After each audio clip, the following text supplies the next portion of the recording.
வாழ்க. தவத்துல நல்ல ஒடுங்கி நின்று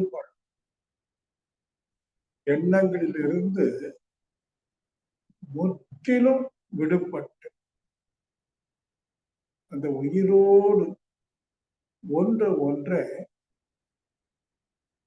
உயிரின் மையம் என்பது சிவம், புறம் சக்தி. உயிர் சுழலுது பார், ஆகவே அது சக்தி. மையத்துல சுழற்சி இல்லாத ஒரு பகுதி அது சிவம். அப்ப உயிர் என்பது சிவசக்தி. அடக்கத்தில் சிவம், இயக்கத்தில் சக்தி. இப்ப நம்ம மனசு என்ன ஆகுது? இயக்கத்துல இருக்கு, எண்ணங்களா. அந்த எண்ணங்களிலிருந்து விடுபடுகிற போது மனமானது சிவமா மாறும். சிவம் என்றால் இறைநிலை. இறைநிலையில என்ன இருக்கு? பேர் அமைதி. இறைநிலையினுடைய அம்சம் பேர் அமைதியோடு கூடிய பேரியல். பிளிஸ்ஃபுல்னஸ் என்று சொல்லுவோம், ஒரு ஆனந்த. நாம் எதற்காக வெளியில தேடிக்கொண்டிருக்கிறோமோ அந்த அமைதி, மகிழ்ச்சி எங்க இருக்குன்னா உயிரின் மையத்தில். நல்ல கவனிக்கணும். உயிரின் மையம் இயக்கமற்ற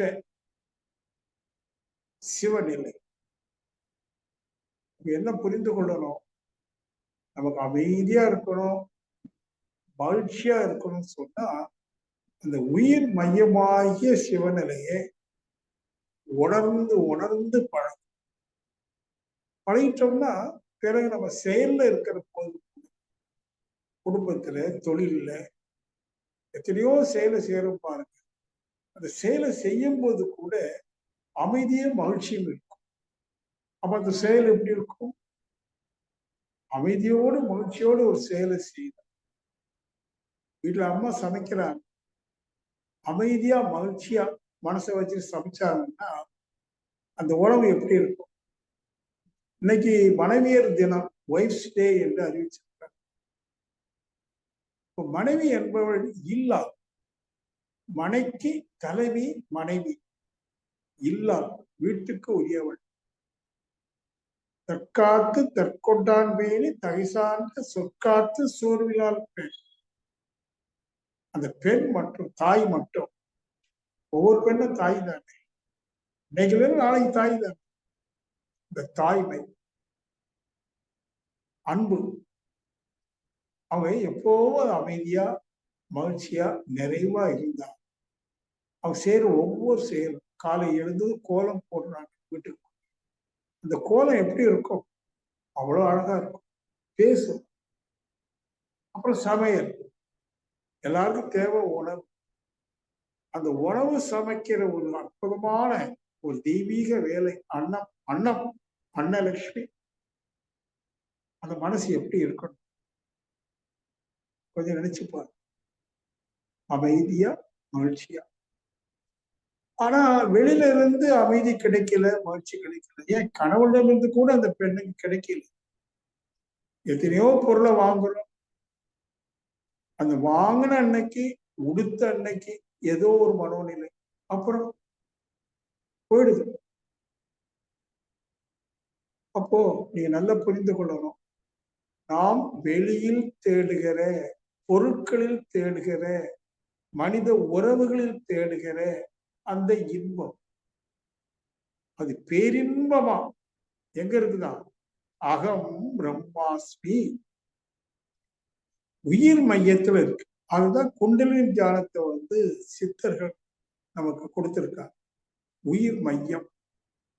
உயிர் என்பது சக்தி, மையம் என்பது சிவம். அப்ப தியானம் எப்படி இருக்கணும்?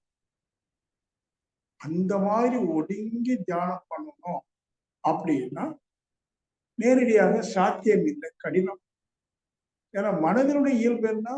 அலையும். எத்தனை ஆசைகளை உள்ள வச்சிருக்கு, தேவைகளை வச்சிருக்கு, எதிர்பார்ப்பு இருக்கு, நிபந்தனை இருக்கு, கற்பனை இருக்கு, எதிர்கால கற்பனைகள் இத்தனையும் மனசுல இருக்கு. அப்படி உள்ள மனம் எப்படி உயிர்ல ஒடுங்கும் அடங்கும்? கடினம் தானே. அப்ப என்ன ஆயிடுது, அந்த இடத்துல தியானம் ஒரு பெரிய போராட்டம் ஆயிடுது, தியானிக்க முடியல.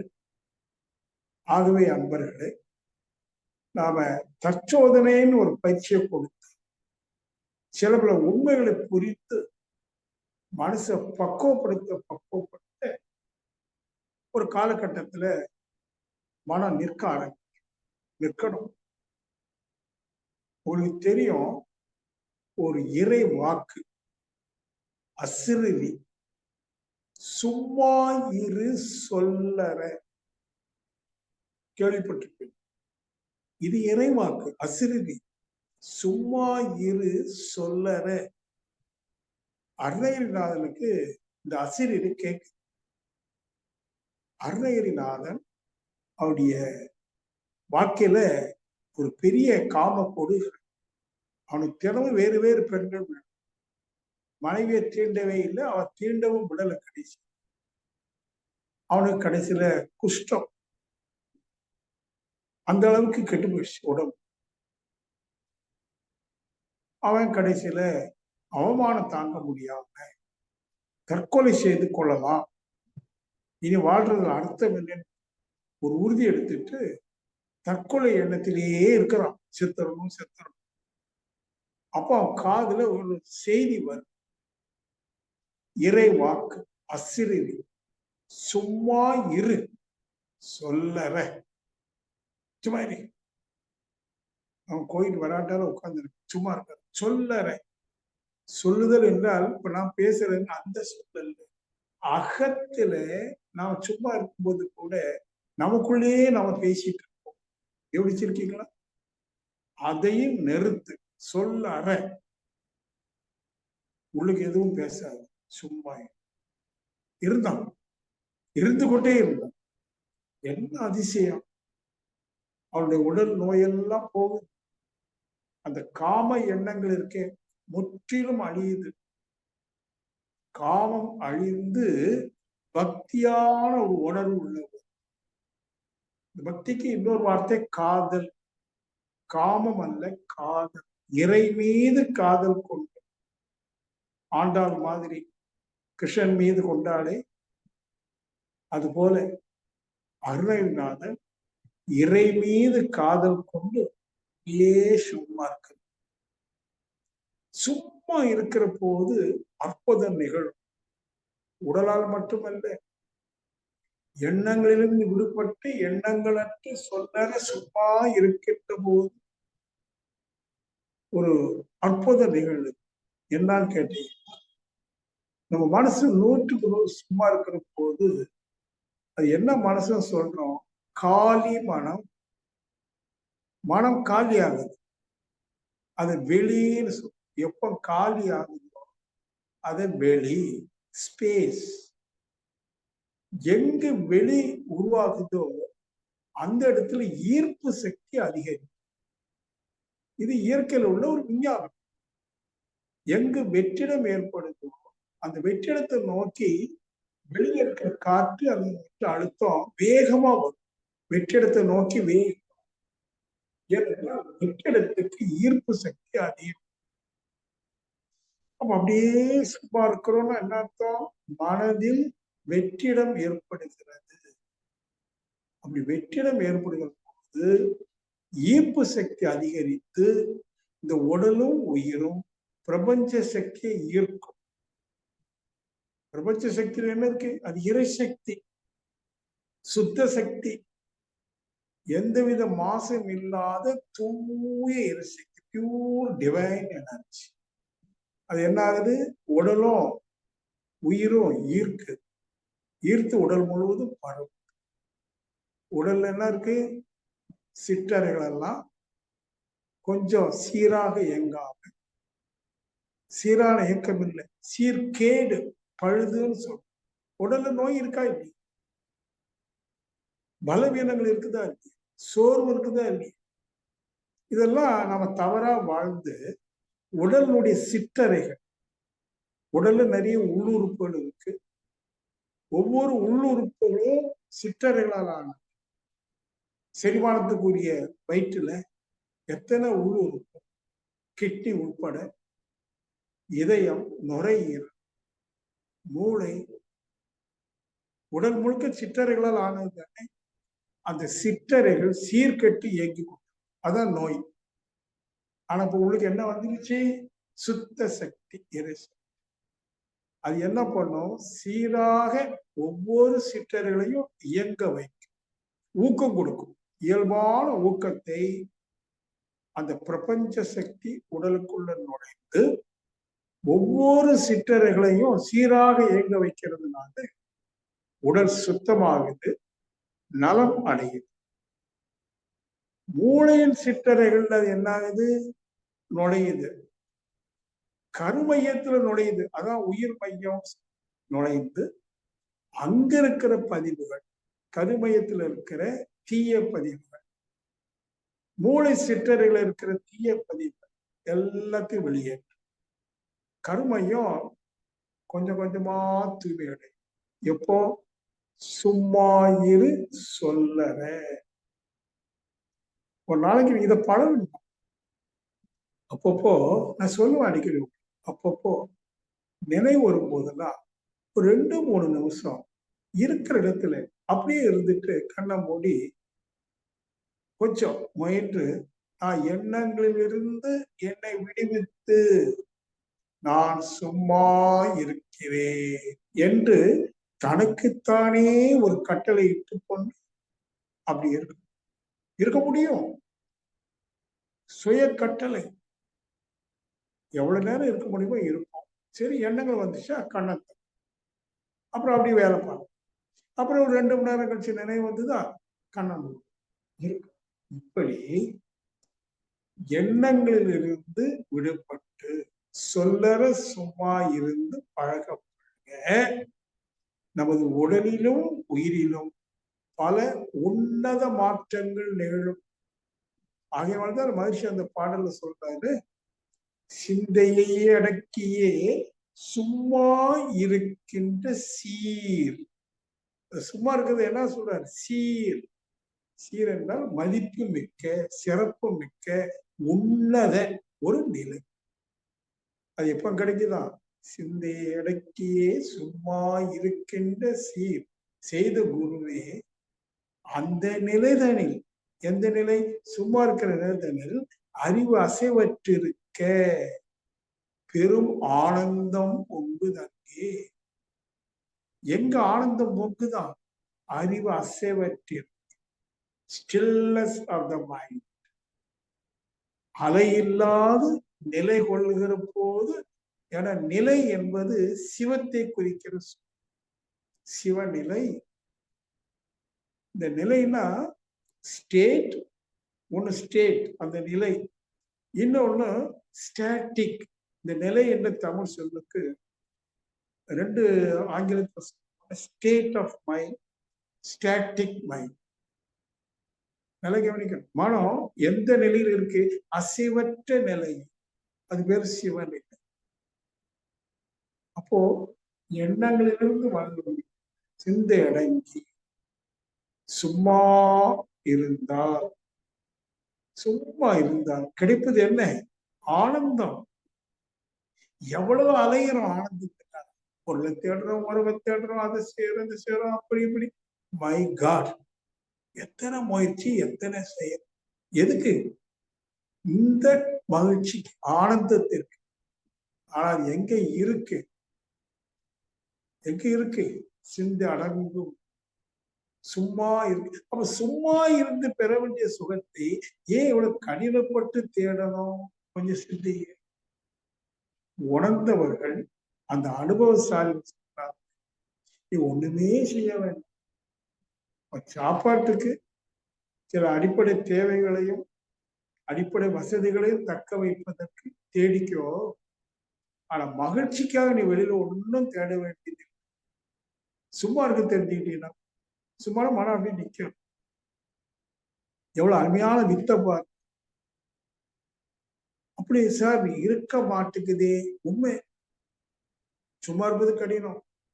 அப்ப அது என்ன யுக்தி? இங்கதான் பாருங்க தற்சோதனையில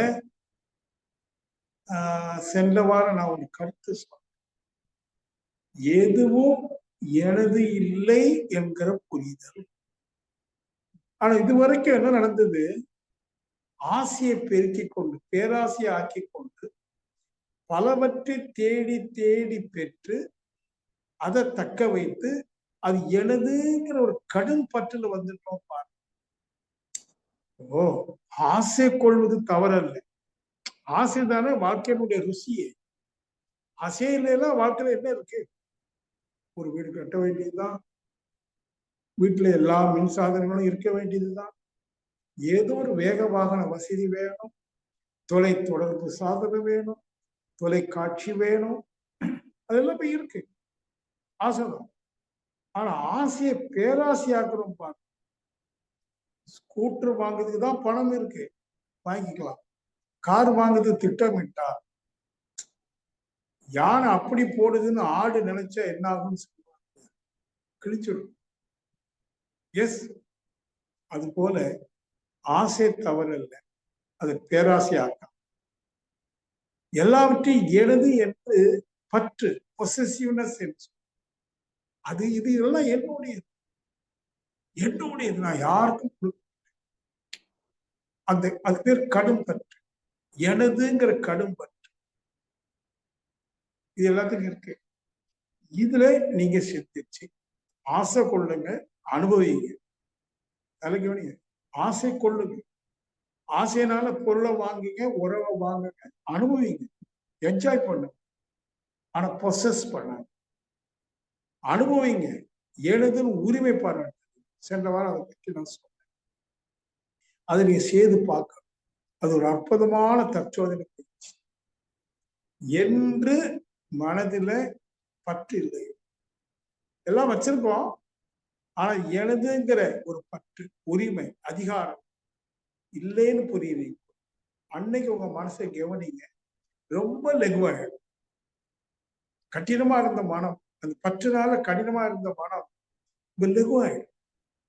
அந்த ஃப்ரீனஸ் ஆஃப் த மைண்ட், மனம் ஃப்ரீ ஆகுது. ஃப்ரீனஸ். மனம் என்பது ஒரு சுழற்சி. இந்த சைக்கிள்ல பார்த்தீங்கன்னா இந்த வீல் இருக்குல்ல, அது சுழலும். அந்த வீலுக்கு மையத்துல ஃப்ரீ வீல் ஒரு வீல், குறிப்பா பேக் வீல்ல பாருங்க, ஃப்ரீ வீல். நம்ம ஃபெடல் போடும்போது அந்த ஃப்ரீ வீல் சொல்ல காரணம், அது ஃப்ரீயா லெகுவா கடினமின்றி சுழலும். அது என்ன பண்ணுவாங்க, கிரீஸ் எல்லாம் போட்டு உங்களுக்கு பால்ஸ் எல்லாம் அதை சுத்தமாக்கி கிரீஸ் போட்டு வச்சிருந்தா லேசா ஃபெடல் பண்ணும்போது இந்த ஃப்ரீ வீல் அழகா சுத்தம், பெரிய வீலும் சுத்த ஆரம்பிச்சு. இப்ப அந்த ஃப்ரீ வீல் டஸ்டா இருக்கு, அப்போ ஃபெடல் கஷ்டப்பட்டு போடும், ஸ்டக்கப். இன்னைக்கு நம்ம மனசு எப்படி இருக்கு? ஃப்ரீயா இருக்கா, அழுக்கு சேர்ந்து கடினமா சுத்துது. உங்க மனசை கவனிங்க.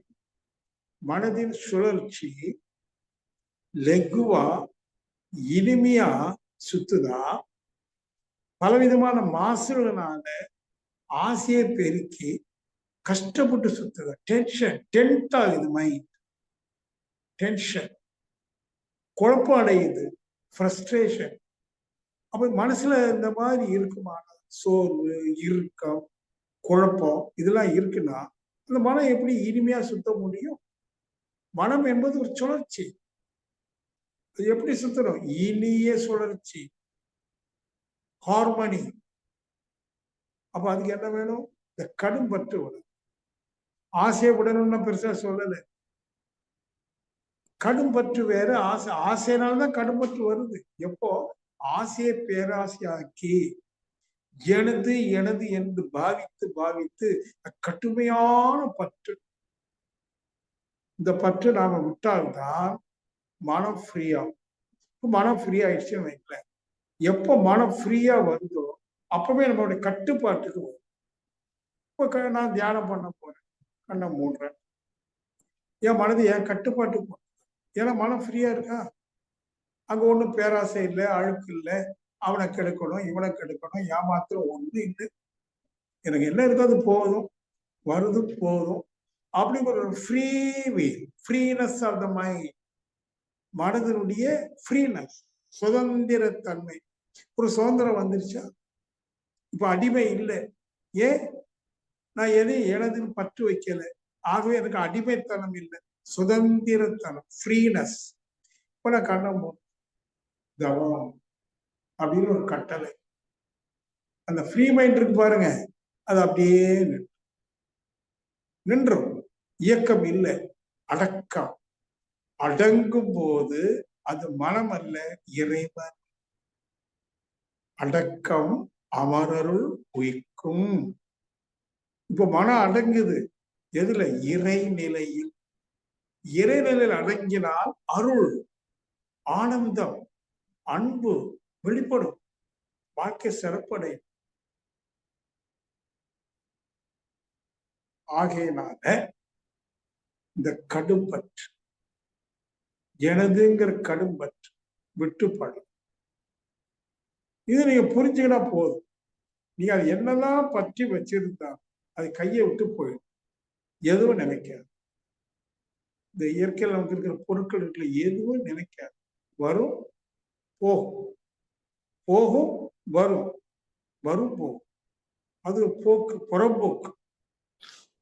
இருக்கிற வரைக்கும் அனுபவிப்போம், போனா கவலை. அதான் பற்றற்ற நிலை. இந்த பற்றற்ற நிலையை பழகும். அதுபோல இந்த பற்று ஒரு பக்கம்,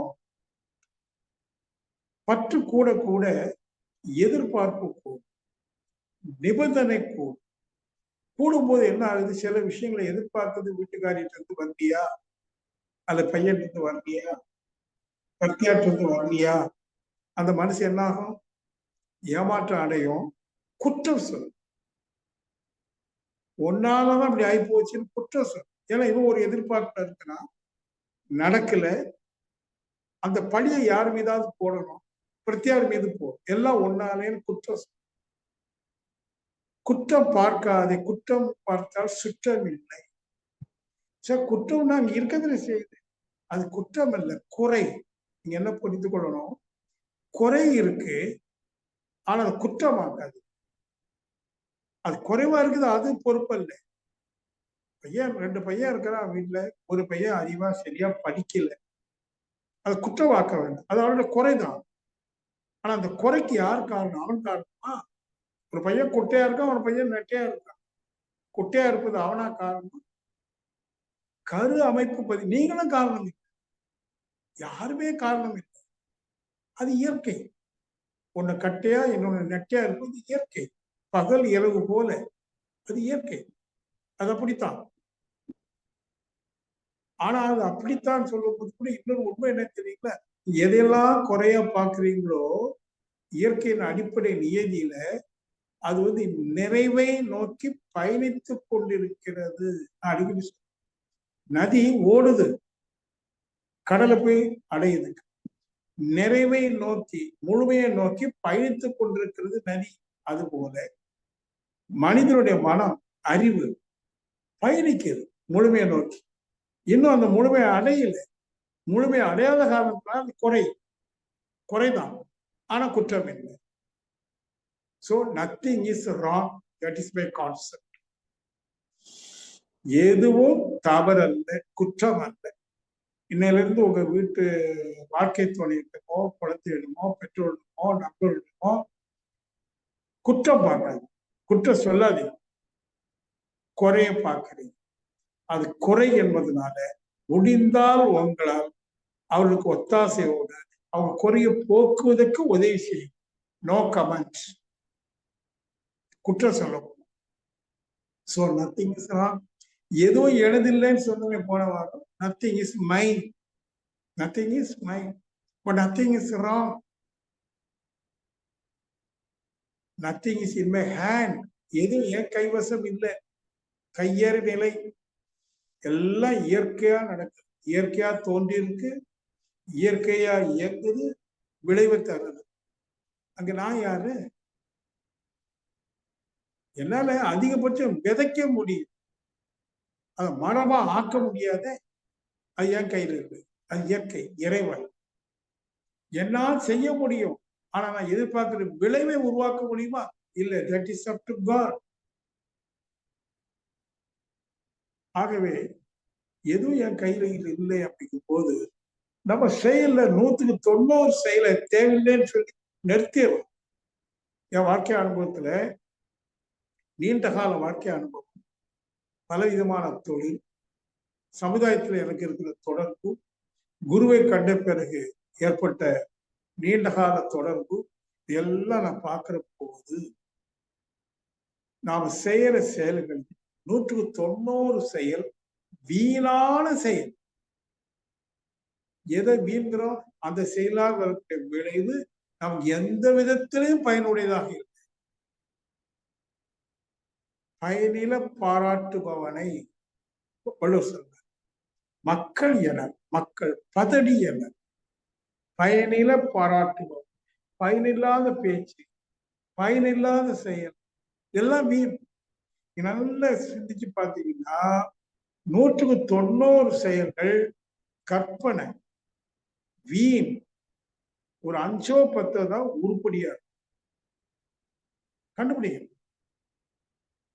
குழந்தை நாய் சந்தைக்கு போறதுன்னு அடிக்கடி சொல்லு, வீண். நாய்க்கு ஓய்வில்ல, எந்த பயனுடைய செயலும். மனிதமான அப்படிதான் இருக்கு. இதெல்லாம் நீங்க கண்டுபிடிக்கணும். கண்டுபிடிச்சு இது வீண், இது வீண், இது வீண். இது இந்த செயலால் அவனுக்கு விளைவு எந்த விதத்திலும் எனக்கு நன்மை இல்லை, ஏதோ பேச்சுக்கு பொழுதுபோது செய்யறோம், அது நடத்துங்க. அப்படி தேவையில்லாத செயலை நிறுத்தவே எண்ணங்களின் ஓட்டமும் குறையும். மட்டுமா தேவையான செயலை முழுமையா செய்ய முடியும். 100 செயல் செஞ்சுட்டு ஒரு மனிதன் 90 வேண்டாம் 10 மட்டும் செஞ்சு அந்த 90க்கு செலுத்தின அந்த உழைப்பு இருக்கு பாருங்க, உடலாலும் உள்ளத்தாலும், அது நேர இந்த 10 கொடுக்கலாம். இதாங்க வாழ்வு, வாழ்வின் ரகசியமே. இந்த மாதிரி செயலை திருத்தம் கொண்டு சரியாக செய்து, சரி செய்தும் சரியாக செய்யும். கடந்த காலத்தில் செய்த தவறான செயல்களினால என்னென்ன பழுது ஏற்பட்டு உடலிலும் மனதிலும், அதை சரி செய்தோம், ரிப்பேர் பண்ணணும். இனி செய்யக்கூடியது சரியாக நன்கு திட்டமிட்டு இந்த செயல் செய்யணுமா? இந்த செயலை செய்யலைன்னா என்ன ஆயிடும்? செயல் ஒண்ணு ஆகாது. அப்ப வேண்டாம், விட்டுரு. இல்ல சார், இருந்தாலும் நோய் இருந்தாலும் இதுதான் வைராக்கியம். விளைவு ஒன்றும் பயன் இல்லைன்னா வேண்டாம், விடு. உனக்கு டைம், வேற வேலை இருக்கு. அப்போ செயலை, விளைவை கணித்து நல் விளைவு எனக்கும் இந்த சமுதாயத்தில் கிடைக்குமா தேர்ந்தெடுத்து செயல் செய்யும். அப்படி வரும்போது ஒரு 5 6 செயல் தான் வரும். வீட்டுக்கு என்ன நான் சேர்க்கணும்? பணம் கொடுக்கணும். என் மனைவி மக்களுக்கு நான் என்ன கொடுக்கணும்? பணம் சம்பாதிச்சு கொடுக்கணும். ஏன்னா பணம் தான் ஆதாரம், பொருள் ஆதாரத்தை நான் கொடுக்குறேன். அவ்வளவுதான். ஒரு காப்பு, பாதுகாப்பா இருக்கிறேன் ஒரு குடும்ப தலைவனுங்கிற முறையில், அவ்வளவுதான். மீறி எந்த கட்டாயமும் எனக்கு இல்லை, அப்பாக்கு இல்லை. பையனை டாக்டர் ஆக்கணும்னு கட்டாயம் அப்பாக்கு கிடையாது. படிக்க வைக்கிறோன்னு வேணா சொல்லலாம், அதுவும் அவன் படிச்சாதான். அவன் படிப்பதற்கு வேண்டிய சூழ்நிலையில மட்டும்தான் நான் உருவாக்கி கொடுக்கணும். இதெல்லாம் அவன் கைவசம், என் கையில இல்லை. Nothing is in my hand. நல்ல கவனிங்க. ஏன்னா கர்மா, கடமை, பொறுப்பு. அப்ப நம்ம கடமைக்கு, பொறுப்புக்கு ஒரு லிமிட்டேஷன் இருக்கு, கண்டுபிடிக்கும். இவ்வளவுதான். என் பிள்ளைகளை, என் மனைவிக்கு நான் என்ன கொடுக்கணும்? நல்ல சாப்பாடு கொடுக்கணும், பாதுகாப்பு கொடுக்கணும், அவங்களுடைய சின்ன சின்ன ஆசைகளை நிறைவேற்றி கொடுக்கணும். அவளுக்கு கற்பனை ஆசைகளை நான் நிறைவேற்றி கொடுக்கணும்னு எனக்கு கடமை எல்லாம் கிடையாது. எனக்கு வைர நெக்லஸ் 10 லட்சத்துக்கு வேணும்னு கேட்டாங்க, இட்ஸ் நாட் மை டியூட்டி. கட்டாயம் சாப்பாடு கொடுக்கணும், உடை கொடுக்கணும், என்னோட குடியிருக்கிற ஒரு வீடு வச்சுக்கணும், துணிமணிலாம் வாங்கி கொடுக்கணும். கற்பனையான ஆசைகள், அவங்களுடைய பேராசைகளுக்கெல்லாம் நான் ஈடு கொடுக்கணுங்கிறது கட்டாயமே கிடையாது. இது பெண்களும் புரியணும், ஆண்களும் புரியணும். புரியாம நிறைய வீட்டுல சண்டையெல்லாம் உழுது. இப்படியே என்ன மேரேஜ் பண்ணிட்டு உங்களை நான் திருமணம் பண்ணி என்ன கண்ட வாழ்க்கையில இன்று மகளிர் தினம், மனைவி நாள், அதே கணவன் நினைக்கிறேன், என் மனைவி நான் என்ன செய்தேன்? அவருடைய ஆசைகள்ல ஒரு சரியான ஆசைகளை, அடிப்படை ஆசைகளையாவது நான் பூர்த்தி செய்து கொடுத்தேனா? அவள் மீது அன்பு செலுத்தினேனா, அரவணைத்து கொண்டேனா? கேட்கலாம். 2 பேரும் மாறி மாறி. ஆனா கற்பனை கற்பனை ஆசைகளை ஒருத்தருக்கு ஒருத்தர் நிறைவேற்ற வேண்டும் என்கிற கடமையே கிடையாது, பொறுப்பு கிடையாது. இது ஒரு லிபரேஷன். சரி, என்ன நமக்கு வரணும்? நம்ம பையன் டாக்டர் ஆகணுமா? அது இறை சித்தம். என் கையில இல்லை. Nothing is in my hand. கையறு நிலை. இது என்னால முடியாது. நான் விதைக்கிறேன், காத்திருக்கிறேன். அறுவடை காலத்துல அறுவடை செய்யக்கூடிய இறை சித்தம் இருக்குமானால் அறுவடை செய்யும். மற்றபடி என் செயலை செய்து கொண்டு காத்திருக்கு. கர்த்தரை நோக்கி காத்திரு சொல்லப்பட்டிருக்கு. Just wait for his blessings. Yes, wait for his presence. இல்லையா? நான் என்ன செய்ய முடியும்? விதைக்க முடியும். விதைப்பது எளிது, அதை மரமாக்குவது என் கையில இல்லை. நம்முடைய எதிர்பார்ப்பு மரம், ஆனா என் கையில இல்லை. அப்ப என் செயல் ரொம்ப குறைவுங்க. இது எல்லாம் இறைவனுடைய செயல். என் செயல் ரொம்ப குறைவு. விதைக்கிறது மட்டும்தான். மரமா வளர்ந்து காலங்காலமா விளைச்சல் தர வேண்டியது யாரு கையில இருக்கு? இப்ப நல்லா வளர்ந்துருச்சு, 2 வருஷம் விளைச்சல் கொடுத்தது. ஒரு புயல் வீசிச்சு, மரம் சாஞ்சிருச்சு, போச்சு. யார் கையில இருக்கு? நம்ம கையில. இது பேர் கையறு நிலை. நம்ம கையில இல்லை.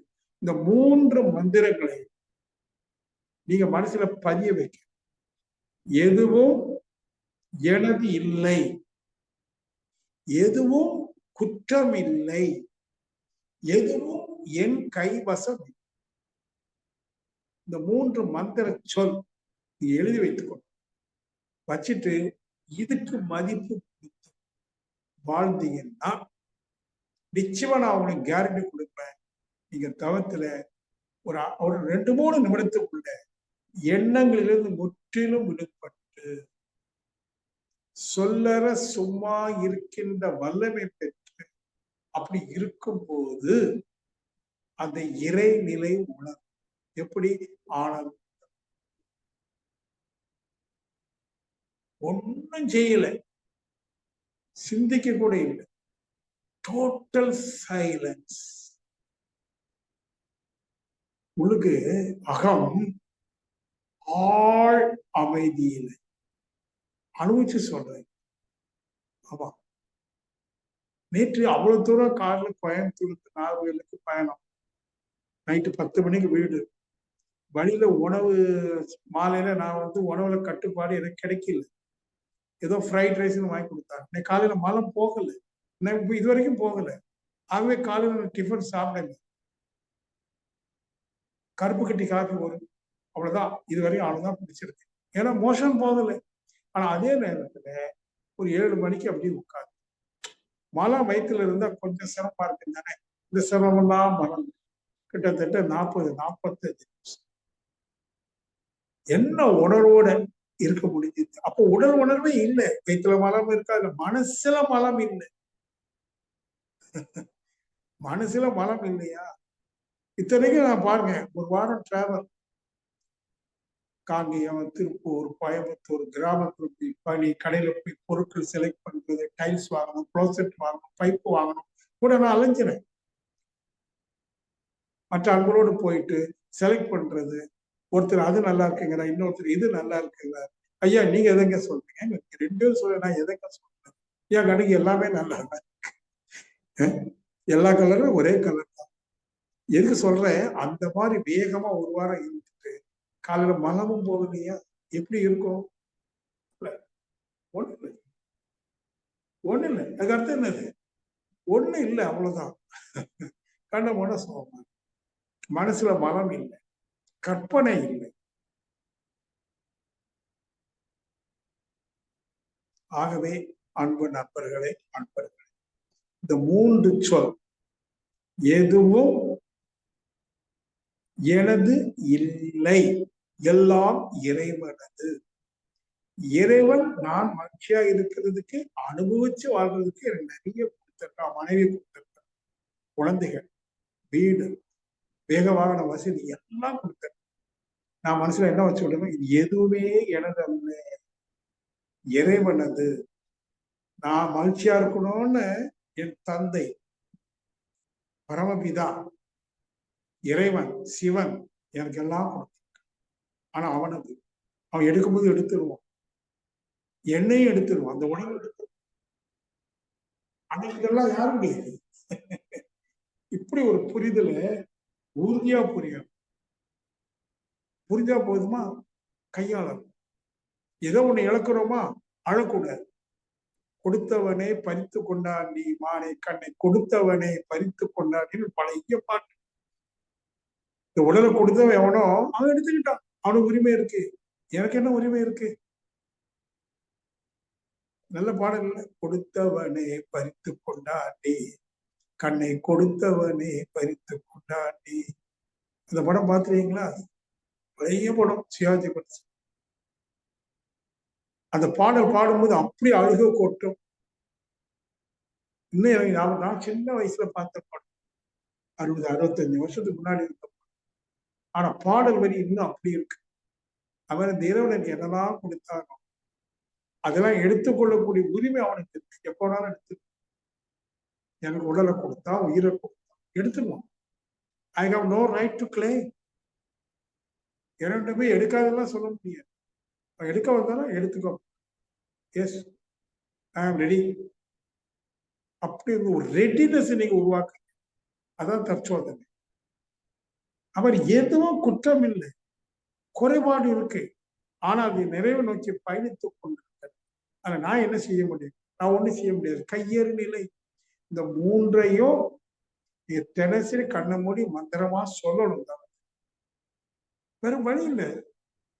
சொல்லி சொல்லி அது செயலுக்கு கொண்டோம். ஏதோ ஒண்ணு இழந்தீங்களா போட்டு பரவாயில்ல பரவாயில்ல, அதனால நான் ஒண்ணு சேர்த்து போயிடும் போட்டு இப்படி நடக்குது பரவாயில்ல, அப்படி நடக்கட்டும். இதுதான் நீங்க படம் பழகினால் சிந்தை அடங்கும். இதான் சீர்.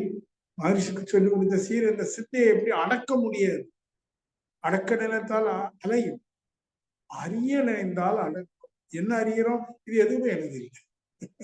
இதுல என்ன அண்டர்ஸ்டாண்டிங் மகரிஷி பாடல சொல்ற, அடக்க நினைத்தால் அலையும்.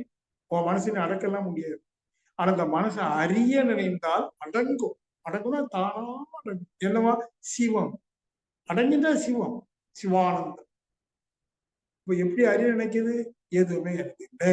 ஒரு அறிதல், எதுவும் குற்றம் இல்லை, எதுவும் ஏன் கைவசம் இல்லை, எல்லாம் இயற்கையின் இயல்பூக்கத்தின்படி வருது போகுது. இந்த புரிதல் மட்டும் தெளிவா உறுதியா இருந்தால் சிந்தை அடங்கிடும். சிந்தை அடங்கினால் சிவம். இதுக்கு மேல உங்களுக்கு என்ன அறிவு வேணும்? எண்ணி பாருங்க. வாழ்க வளம். நிறைவு செய்கிறேன். ஏதாவது ஒண்ணு கேள்வி கேட்கணும்னா கேளுங்க, இல்ல நிறைவு செய்யணும்.